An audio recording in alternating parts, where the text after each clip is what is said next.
तो हम लोग इम्पोर्टेंट टॉपिक तुम्हारा गॉस लॉ स्टार्ट करने जा रहे हैं। बिफोर दैट हम लोग पढ़ चुके तुम्हारा एरिया वेक्टर के बारे में पढ़े और इलेक्ट्रिक फ्लक्स के बारे में बात कर ली मिलते, ठीक है। अब उसी का यूज हम लोग गॉस लॉ तुम्हारा गॉस लॉ मतलब पूरा स्टेटमेंट और उसका डेरिवेशन भी देखेंगे और 3 एप्लीकेशन भी देखेंगे, तो यूज करेंगे उस सबका बच्चा। तो इलेक्ट्रिक फ्लक्स और एरिया वेक्टर का थोड़ा सा अच्छा जानकारी होना चाहिए। बात समझ में आ सकता है कि नहीं आ रहा कि नहीं आ रहा, ठीक। तो अब देखो गॉस लॉ जो बेसिकली है, ठीक है, इसको बेसिक लॉ भी बोलते हैं हम लोग, ठीक है। गॉस लॉ को बेसिक लॉ भी बोलते हैं क्योंकि कूलॉम लॉ जो है वो इससे निकाला जा सकता है, ठीक है। तो एक नंबर में क्वेश्चन पूछ सकता है कि गॉस लॉ को बेसिक लॉ भी बोलते हैं और कूलॉम लॉ इसे डिड्यूस किया जा सकता है। बात समझ में आ रहा है कि नहीं आ रहा, ठीक। अब गॉस लॉ का तुम्हारा जो बोर्ड में है वो क्वेश्चन पूछता है कि state and explain Gauss law, ठीक है। बात समझ में आ रहा है, तो उसमें से तुम्हारा ये स्टेटमेंट इसका होगा गॉस लॉ का। तो स्टेटमेंट क्या है, हम बताए थे तुमको पहले भी कि गॉस लॉ यूज मतलब गॉस लॉ यूजफुल होगा तुम्हारा कॉम्प्लिकेटेड जो बॉडी होगा, ठीक है।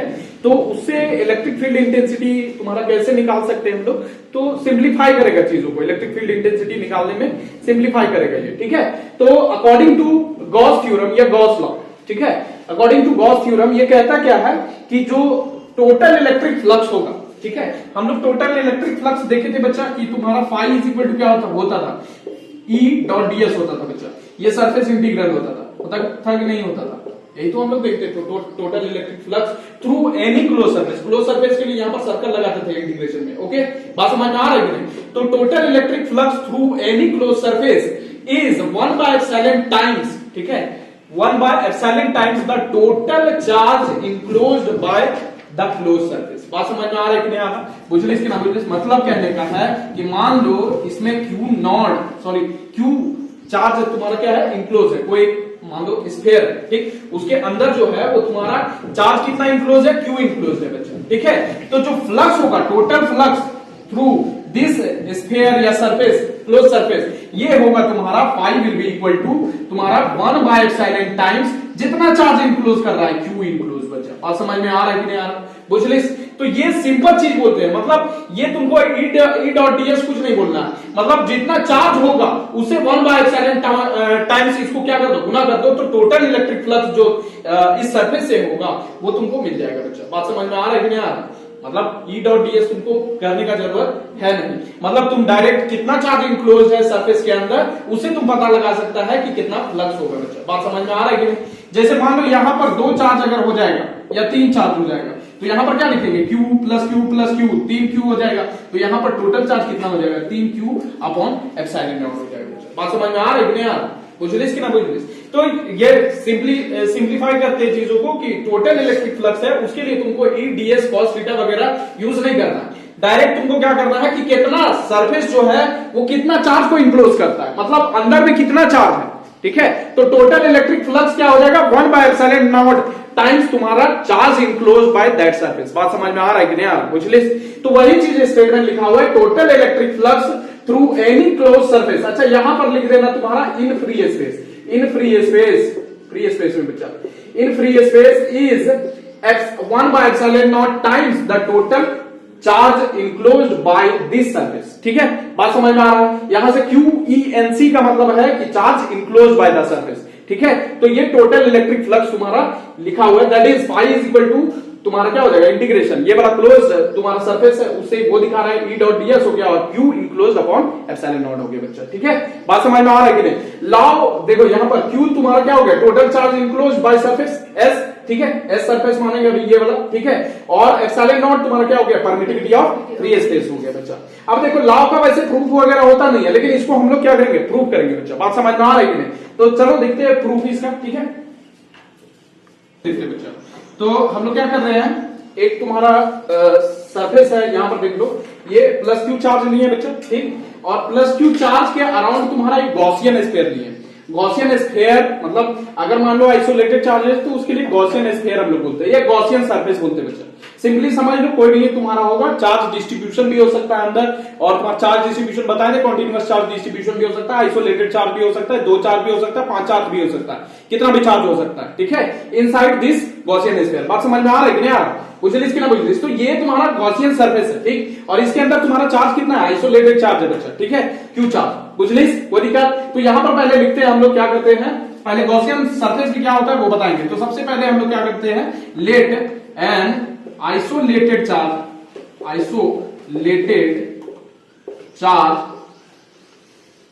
Eight O,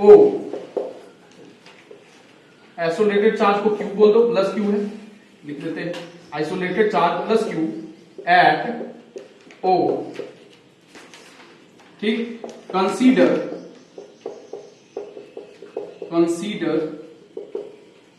a Gaussian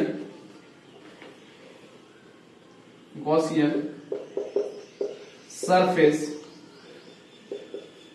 of radius r around the charge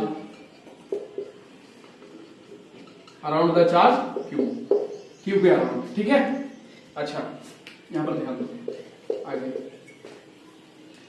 यहां पर ध्यान देना, गॉसियन सरफेस या गॉसियन स्फीयर बोल रहे हैं। अब देखो गॉसियन सरफेस क्या होता है।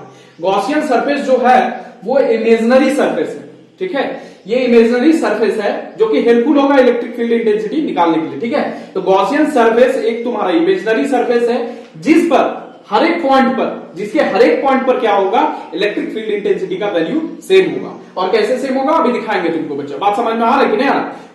तो बोल रहा है कि गॉसियन सरफेस कैसे सरफेस है, इमेजिनरी सरफेस है, अराउंड द चार्ज ऑब्जेक्ट, या चार्ज मतलब पॉइंट चार्ज भी हो सकता है और कॉन्टिन्यूअस चार्ज डिस्ट्रीब्यूशन भी हो सकता है। तो अराउंड द चार्ज तुम्हारा क्या है, कि इमेजिनरी सरफेस है जिसके सरफेस पर तुम्हारा क्या होगा, जिसके सरफेस के हर एक पॉइंट पर तुम्हारा इलेक्ट्रिक फील्ड इंटेंसिटी का वैल्यू क्या होगा, सेम होगा बच्चा। बात समझ में आ रहा है कि नहीं? तो वो गॉसियन सरफेस है, तो इमेजिनरी सरफेस है, इलेक्ट्रिक फील्ड निकालने में मदद करेगा, इसीलिए तुमको इसका सरफेस लिए हैं, मतलब गॉस लिए हैं, ठीक है। बात समझ में आ रहा है कि नहीं आ रहा? बुझलिस कि ना बुझलिस? तो यहां पर अभी देखते हैं कि इलेक्ट्रिक फील्ड इंटेंसिटी अगर निकाला जाए तो इलेक्ट्रिक फील्ड इंटेंसिटी क्या होगा, इलेक्ट्रिक फील्ड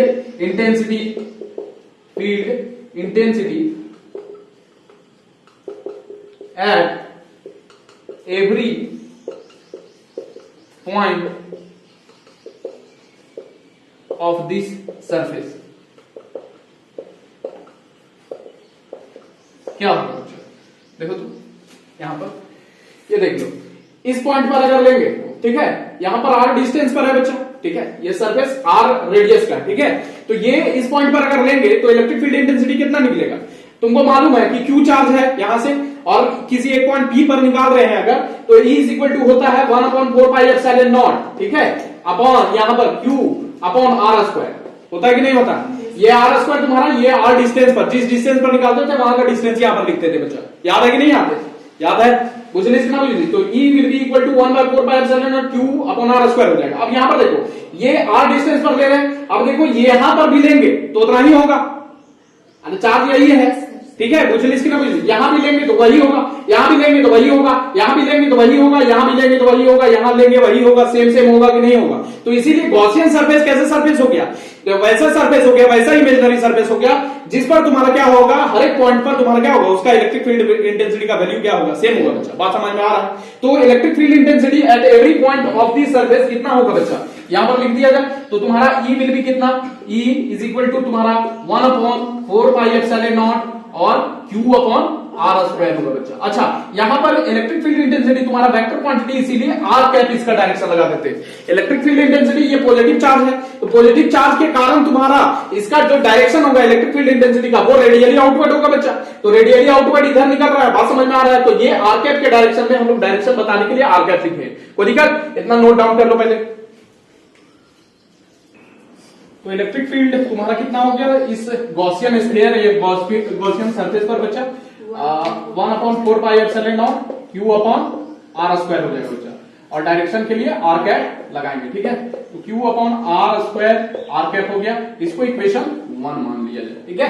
अच्छा यहां पर देखो कि हम लोग क्या किए हैं यहाँ पर ये गॉसियन स्फीयर पर एक छोटा सा एरिया एलिमेंट कंसीडर किए, और ये छोटा सा एरिया एलिमेंट इसको हम लोग बोल रहे हैं एरिया कितना इसका ds, और इसी का एरिया वेक्टर जो होगा इसका परपेंडिकुलर जो पॉइंटिंग आउटवर्ड होगा बच्चा, और परपेंडिकुलर होगा इस एरिया एलिमेंट पर, होगा कि नहीं होगा? जो आउटवर्ड होगा और परपेंडिकुलर होगा तो ds वेक्टर तुम्हारा इधर निकलेगा बच्चा। बात समझ में आ रहा है? तो ये छोटा एरिया एलिमेंट पर पहले हम लोग इलेक्ट्रिक फील्ड निकालेंगे, इसी छोटा एरिया एलिमेंट पर निकालेंगे, फिर इस पर सबको क्या कर देंगे, इंटीग्रेट कर देंगे, तो टोटल हमको मिल जाएगा। ठीक है, फ्लक्स। बात समझ में आ रहा है कि नहीं आ रहा? तो यहां पर पहले हम लोग क्या करेंगे कि consider an area element, consider an area element of area ds and area vector ds vector perpendicular to this area element जैसा दिखाया हुआ एज सोन। ठीक है, अच्छा यहां पर देखो एक चीज, तुम्हारा ये ds परपेंडिकुलर हो गया, तो देन यहां पर लिख सकते हैं flux through this area element कितना होगा, इस एरिया एलिमेंट से कितना होगा बच्चा फ्लक्स। फ्लक्स देखो ये तुम्हारा क्या है, ds एरिया एलिमेंट है, तो इससे क्या होगा फ्लक्स कितना होगा, d फाई होगा बच्चा, छोटा एरिया एलिमेंट से, तो ds तुम्हारा, तो इससे क्या होगा d फाई होगा बच्चा, तो d फाई लिखेंगे, और क्या लिखेंगे बताओ, e डॉट ds लिखे बच्चा। बुझलिस कि ना बुझलिस बताओ, कोई दिक्कत नहीं ना? अब देखो e कितना है 1/4 पाई एप्सिलॉन नॉट, और तुम्हारा q अपॉन r स्क्वायर, और r कैप हो गया, डॉट ds लिखेंगे, तो इसको ds और n लिख सकते हैं, n कैप। ds को हम लोग लिख सकते हैं यहां पर ds n कैप बच्चा। बताए थे तुमको ds वेक्टर जो एरिया वेक्टर होता है इसको हम लोग ds n कैप लिख सकते कि नहीं लिख सकते? यहां पर भी लिख लो ds वेक्टर तुम्हारा सिंस, इधर किनारे सिंस ds वेक्टर जो होगा वो ds n कैप हो जाएगा बच्चा। बुझलिस कि ना बुझलिस? ठीक है, अब यहां से देखो d phi will be 1/4 pi epsilon not q by r square, ठीक, ds r डॉट n। अच्छा यहां पर ध्यान देना, ये n कैप का किधर डायरेक्शन है, नॉर्मल है बच्चा, परपेंडिकुलर है कि नहीं है, और r का भी डायरेक्शन इधर है कि नहीं? तो दोनों के बीच में एंगल कितना, 0 डिग्री का, जो दोनों एक ही डायरेक्शन में, तो यहां लिख सकते हैं। याद करो तुम्हारा अगर ऐसे लिखा हुआ है a डॉट b लिखा हुआ है, तो इसको लिख सकते हैं हम लोग a का मैग्नीट्यूड लेंगे बच्चा, और b का मैग्नीट्यूड लेंगे, और तुम्हारा क्या लिखेंगे cos थीटा लिखेंगे बच्चा। cos थीटा लिखेंगे तो तुम्हारा कितना हो जाएगा, यहां पर देखो a का मैग्नीट्यूड यूनिट वेक्टर का मैग्नीट्यूड कितना होता है, 1 होता है बच्चा, यूनिट वेक्टर है, तो इसका भी 1 और यहां पर cos थीटा 0 बैठाएंगे बच्चा, 1 हो जाएगा बच्चा। तो यहां पर वर्ड यहां पर लिखेंगे r cap and n cap points in the same direction. ठीक है, तो तुम्हारा कितना हो जाएगा r डॉट n कैप लिखेंगे बच्चा। ठीक है, और ये कितना हो जाएगा तुम्हारा बताओ 1 इंटू cos थीटा, cos कितना हो जाएगा 0 डिग्री हो जाएगा बच्चा। बात समझ में आ रहा है कि नहीं? यहां पर लिख सकते हैं कि थीटा कितना हो गया 0 डिग्री बच्चा। बात समझ में आ रहा है? तो कितना आने वाला है बताओ, 1 आएगा कि नहीं आएगा वैल्यू, 1 इंटू 1 cos 0, 1 आएगा कि नहीं आएगा? कोई दिक्कत है यहां तक बताओ, समझ में आ रहा है कि नहीं आ रहा बोलो। ठीक है, चलो इतना नोट डाउन करो। तो यहां से d फाई कितना निकल जाएगा बच्चा, d फाई तुम्हारा निकलने वाला 1/4 pi epsilon not q by r square ds हो गया, r डॉट तुम्हारा n कितना हो जाएगा 1 हो जाएगा बच्चा। ठीक है, तो 1/4 पाई एप्सिलॉन नॉट, ठीक, q बाय r स्क्वायर हो गया, और ds हो गया बच्चा, ये वाला तो 1 हो जाएगा। ठीक, ठीक है, कोई दिक्कत? तो तुम्हारा ये इक्वेशन तुम्हारा 2 दे दो। ठीक, अच्छा ये d फाई निकल गया बच्चा। ठीक है, मेरे पास इस छोटा एरिया एलिमेंट से फ्लक्स कितना होगा, इतना होगा बच्चा। बात समझ में आ रहा है कि नहीं आ रहा? अब हम लोग क्या करेंगे, इस छोटा एरिया एलिमेंट अगर यहां पर भी कंसीडर करें, ये वाला पॉइंट पर भी कंसीडर करें, यहां पर भी, तो तुम्हारा इससे भी इलेक्ट्रिक फील्ड इंटेंसिटी यहां पर देख लो तो इसका डायरेक्शन ऐसे होगा बच्चा, और डीएस वेक्टर भी किधर होगा, इधर ही होगा बच्चा। बुझलिस कि ना बुझलिस? यानी एरिया अगर मान लो इसका भी तुम्हारा डीएस है, एरिया वेक्टर अगर डीएस वेक्टर और ई वेक्टर तुम्हारा ये इलेक्ट्रिक फील्ड इंटेंसिटी इधर ही निकलेगा, रेडियली आउटवर्ड निकलेगा बच्चा। यहां पर से कंसीडर करेंगे तो इधर निकलेगा, यहां कंसीडर करेंगे तो वही निकलेगा बच्चा। यानी उतना ही आने वाला है तुम्हारा इस छोटा छोटा एरिया एलिमेंट से बच्चा। बात समझ में आ रहा है ना? तो टोटल अगर सरफेस से हमको निकालना है, ठीक है, तो जितना एरिया एलिमेंट है उसको हम लोग क्या करेंगे, इंटीग्रेट कर देंगे बच्चा, तो निकल जाएगा हम लोग को। तो यहां पर लिखेंगे टोटल फ्लक्स, ठीक है, total flux through entire close surface, कितना होने वाला है, यहां पर लिखेंगे 5, ये टोटल फ्लक्स होगा बच्चा, और ये d5 का क्लोज इंटीग्रेशन करेंगे, तो यहां पर d5 का वैल्यू बैठा दिया जाए, कितना हो जाएगा 1/4πε0 बच्चा, q/r² होगा बच्चा, ठीक, और ds। कोई दिक्कत यहां तक बताओ, यहां तक बात समझ में आ रहा है, ठीक। अच्छा यहां पर देखो ये सब सारा चीज तुम्हारा कांस्टेंट है, क्या क्या कांस्टेंट है बच्चा, कांस्टेंट है तुम्हारा 1/4πε/q/r², तो इसको क्या कर देंगे, बाहर निकाल देंगे बच्चा, ठीक है। कोई दिक्कत बताओ, यहां तक बात समझ में आ रहा है? तो ये तुम्हारा बाहर निकाला जाए, y will be equal to तुम्हारा क्या 1/4πε0 हो जाएगा, और q/r² हो जाएगा, और यहां पर क्या बचेगा, ds बचेगा बच्चा। अच्छा ये ds जो है, ds के लिए ds देखो तो इसका इंटीग्रेशन ले रहे, तो ये छोटा सा एरिया एलिमेंट का एरिया हो गया बच्चा। अब ds ये छोटा छोटा छोटा छोटा हम लोग लेंगे तो ds तुम्हारा पूरा सरफेस एस बन जाएगा, ठीक है, और उसका तुम्हारा सरफेस ये ds क्या है, एरिया एलिमेंट का एरिया है बच्चा। बात समझ में आ रहा है कि नहीं आ रहा? तो ये वाला छोटा छोटा एरिया एलिमेंट को अगर सम कर देंगे तो टोटल का एरिया निकल जाएगा बच्चा, और टोटल का एरिया कितना होगा, पूरा स्फीयर ले रहे, गॉसियन स्फीयर ले रहे बच्चा, तो स्फीयर का जितना एरिया होता है वो लेंगे हम लोग बच्चा। बात समझ में आ रहा है कि नहीं आ रहा? बुझलिस कि ना बुझलिस? तो यहां पर लेंगे तुम्हारा कितना हो जाएगा, but ds is equal to, यहां पर जब लेंगे तो but ds will be equal to 4πr² हो जाएगा कि नहीं बच्चा, होगा, होगा, बताओ समझ में आ रहा है कि नहीं आ रहा, बोलो 4πr² होगा, यही तो रेडियस r है इसका बच्चा। अरे ds एरिया छोटा एरिया एलिमेंट का एरिया इतना हो गया, इसी तरह पूरा एरिया एलिमेंट लेंगे, छोटा छोटा एरिया एलिमेंट लेंगे, सबको सम करेंगे, अगर इंटीग्रेशन करेंगे तो ये पूरा टोटल एरिया मिलेगा कि नहीं मिलेगा, मिलेगा ना बच्चा, और वो कितना होगा 4πr² के बराबर होगा कि नहीं होगा, बताओ। तो टोटल यहां पर लिखेंगे 5 विल बी इक्वल टू तुम्हारा 1/4πε0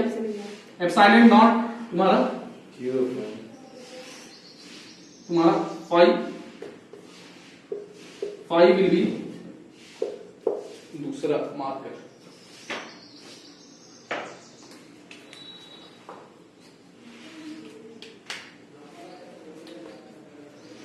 5 विल बी इक्वल टू तुम्हारा 1/4πε0 q/r², और इसका कितना हो जाएगा 4πr² होगा बच्चा। अब यहां से देखो, यहां से 4π कैंसर, r² कैंसर, तो बचेगा क्या बताओ, q/ε0, और यही वाला तो तुम्हारा q जो चार्ज है ये इंक्लोज चार्ज है बच्चा, है कि नहीं है? तो यहां पर लिख सकते हैं, ये देखो तो यही वाला तो गॉस लॉ है, यही वाला गॉस लॉ है कि नहीं है, ये तुम्हारा गॉस लॉ हो गया बच्चा, तो नोट डाउन करें। देखो स्पेशल केसेस में क्या लिख सकते हैं हम लोग, स्पेशल केसेस में लिख, ठीक है। अच्छा स्पेशल केस में पहला चीज देखना कि if surface encloses no charge, surface encloses no charge, जब कोई चार्ज होगा ही नहीं सरफेस के अंदर, तो फाई कितना होगा, फाई तुम्हारा देख लो तो ये E.ds हो जाएगा, और q इनक्लोज्ड अपॉन क्या लिखते हैं, बोलो q enclosed upon epsilon, q enclose कितना हो जाएगा 0 हो जाएगा बच्चा, upon epsilon will be equal to 0, तो फ्लक्स कितना होने वाला, फ्लक्स विल बी तुम्हारा 0 बच्चा। बात समझ में आ रहा है कि नहीं आ रहा, ठीक, बुझलिस कि ना बुझलिस? दूसरा चीज देख लो कि अगर ये स्फीयर है और इसके अंदर तुम्हारा डिस्क्रीट चार्जेस है, डिस्क्रीट चार्जेस कहने का मतलब q1 q2 q3 इस तरह से बहुत सारा चार्जेस है बच्चा, n टाइम्स तुम्हारा चार्ज है। If surface इनक्लोजेस